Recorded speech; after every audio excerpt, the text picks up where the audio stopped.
4-5 దినాల సంధి షెడ్పు ఆనలతోని పంటలన్నీ ఆగమైతున్నాయి. మొక్కజొన్న కంకులైతే పూరాగా కాక ముందే కోస్తున్నారు కాపాడుకుంటానికి. ఇక పిందెలు కాయలు రాలిపోయి మామిడి రైతులది చిన్న గోస కాదు, వరి రైతులైతే అరిగోస పడుతున్నారు. వీళ్ళ బాధలు ఇట్లుంటే ఆల్రెడీ కోతలై మిల్లుల కాడికి తీసుకుపోయిన రైతులది ఇగో గీ పరిస్థితి. మాట్లాడి వాడు 20 కూడా 2200 ఇవ్వడం దగ్గర కొన్నాడో చూసి 4 బిల్లు సీజే ఏం కాదు, వాళ్ళు ఎట్లా దిగిరారో చూసుకుంటాం, వాళ్ళ సంగతి చూసుకుంటాం మేము. కానీ మంత్రి సార్కు గంత కోపం ఎందుకు వచ్చిందంటే సక్కదనాల వడ్లను 2000కే అడుగుతుర్రట మిర్యాల కూడా రైస్ మిల్లు ఓనర్లు. అగో ఇదేందని అడిగితే వంకలు పెట్టి వడ్లను కొంటలేరట.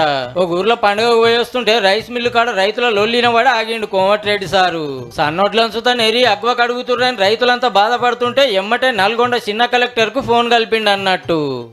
మనిషి దగ్గర 100 కోట్ల 50 కోట్ల బియ్యం కూడా దాచిపెట్టుకున్నాడు.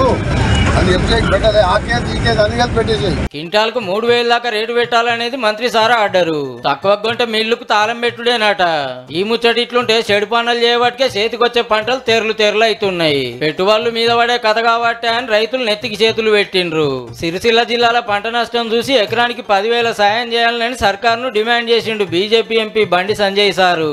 ముఖ్యమంత్రి బయట రాకపోతుండే అక్కడక్కడ వచ్చినప్పుడు రేపే అకౌంట్లో పైసలు పడితే ఎకరానికి 10,000 రూపాయలు ఇస్తాను చెప్పినట్టు ఒక్కరికి 10,000 రూపాయలు అని. కానీ గత ప్రభుత్వం లెక్క మీరు వ్యవహరించకుండా వెంటనే ఈ ప్రభుత్వం స్పందించాలి. పంట ఎంత ఎకరేజీలో పంట నష్టమైంది తొందరగా గణాంకాలు తెప్పినటువంటి ఆదేశం ముఖ్యమంత్రి గారి ఎంబడే చెప్పడం జరిగింది. ఆ గణాంకాలు వస్తూనే ఆ ఇవ్వాల్సిన నష్టపరిహారం ఒక నిర్ణయం తీసుకుందాం.